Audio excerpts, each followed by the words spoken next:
something else happened in our personal lives, which is pretty cool. Yes. Do you want to tell it? Yeah, I'll tell. Okay. Okay, another follow-up to something that happened last week. I don't know which one of you guys is listening that's friends with Alexandra Daddario, but thank you for your service. Thank you for everything you've done for us on this podcast.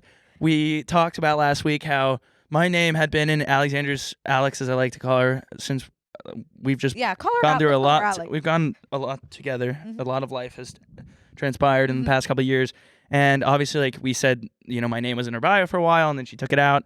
And then it was nothing. It was just, hi, I'm Alex. And then, guys, the clip got posted last week, and then it came to our attention that she's now changed her bio to, hi, it's me, Alex. This is a Connor Wood and Brooke Averick fan account. Isn't that insane? We've had some serious milestones. I think that this is the biggest one. I agree. I have felt, ever since I discovered that, I have felt different walking around the world. I'm just walking around with an awareness of my name being in her bio. It really does something to the psyche. Opposite of the yips, I would say. Yeah, it's like giving you this like false confidence that I don't deserve. SPIY, what's that? Spees.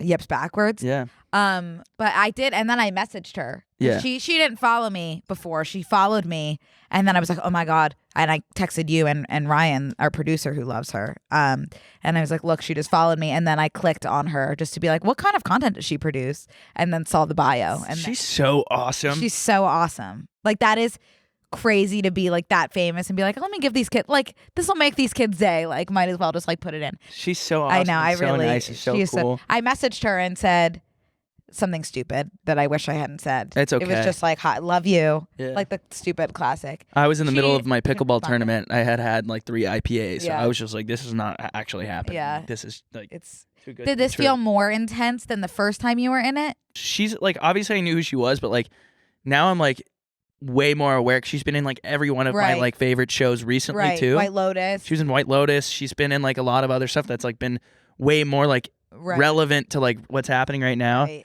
But like I'm a huge fan. She's approaching tier 1 for me. Whoa. Because I feel like I know her. It's loaded. I feel like I know her.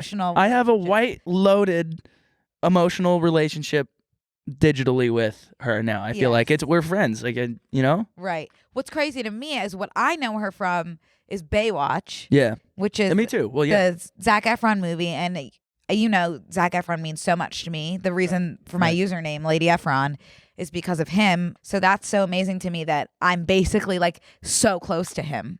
I'm just curious. Via Alex. She's following 12 people. Wait.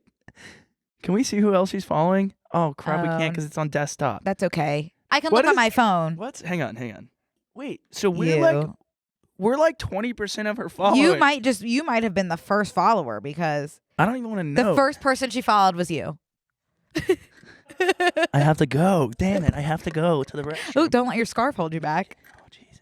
That is crazy. And then I don't know anyone else. She just followed me. Wait. And then That's crazy. That is really Oh my God. Really, I love her so much. I love her so much. I feel so strongly about my love for her. That's crazy. That is like I'm sweating. That is really crazy. Just like, that's a crazy thing to go into the weekend. It's Wednesday. To go into the weekend knowing that, whoa. I know. Wait, the first person she followed on TikTok? Yep. Holy shit. I'm going to tell you that every time you're in a grumpy mood. Whoa, I'm drenched in sweat. I know. Over that here. is really cool. That is crazy. Okay. Well, Alex, like, I don't know how you saw it or if you're listening, but we love you. We'd love to have you on. Yep, that's true. If you're willing and able. I don't think I would be able to say one thing to her. Would you? No, I would be dead silent. Some people like her, like obviously very like just normal. Like I know that sounds weird, but like when you have like a normal personality, like it shows. Like I feel like she's so normal, but then like having the to look like her.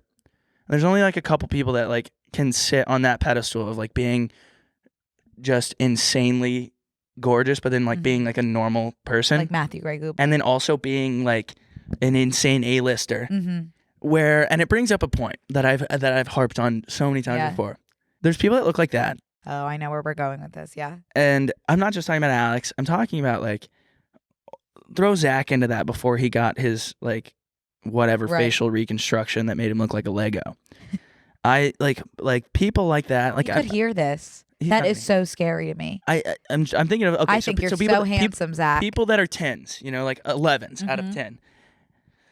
It makes me wonder, like, who is it? Like, we as humans have come so far. We've evolved. Whatever your beliefs are, like evolution has happened, and we have tailbones, but we don't have tails because we figure out we don't need those.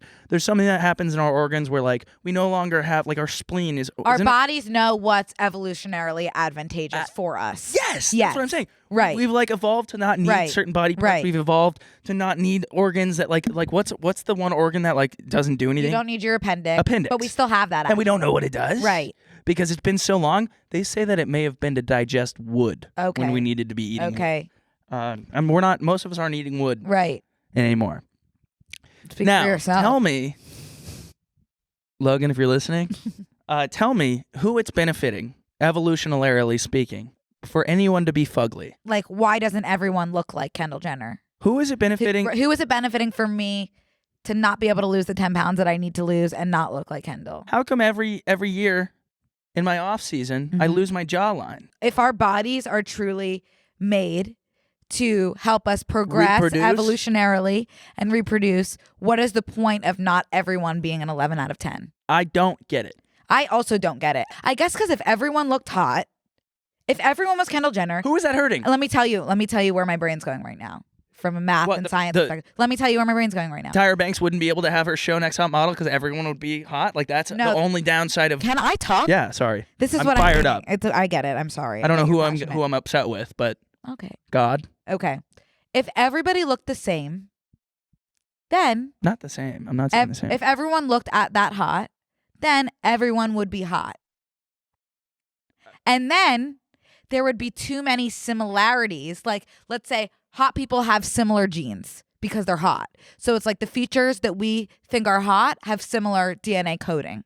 I am talking out of my ass right now. I know. Okay? These similar DNA coding, when you're reproducing with these similar strands of DNA, they can create like disabilities and stuff because you're supposed to have a lot of diversity. Boo. That doesn't make sense at all. Not really? No, because DNA is all like looks is. And I'm not saying disabilities are bad. Looks, I want to be very clear about that. Well, looks have nothing to do with like fucking your cousin. Like, right. That's where like you start to have issues with the DNA makeup. Is like when you start reproducing with your relatives. Or if you have recessive genes or it could be kind of like your relatives when you're producing with someone who looks so much like you. There could be so many similarities there that your genes are really similar, and you're not supposed to reproduce with somebody who has really similar genes to you, even though that's probably not true at all. It's not. So I don't get it then. I'm just trying to think of a reason. I know, but sometimes I just think that like life isn't fair. But I get that, and I know that on a level, but what is the evolutionary John point? Green. Wait, Hank Green. Step in here. Explain to me who it's benefiting for anyone to be fugly. And I'm not pointing anyone out specifically. But what the hell?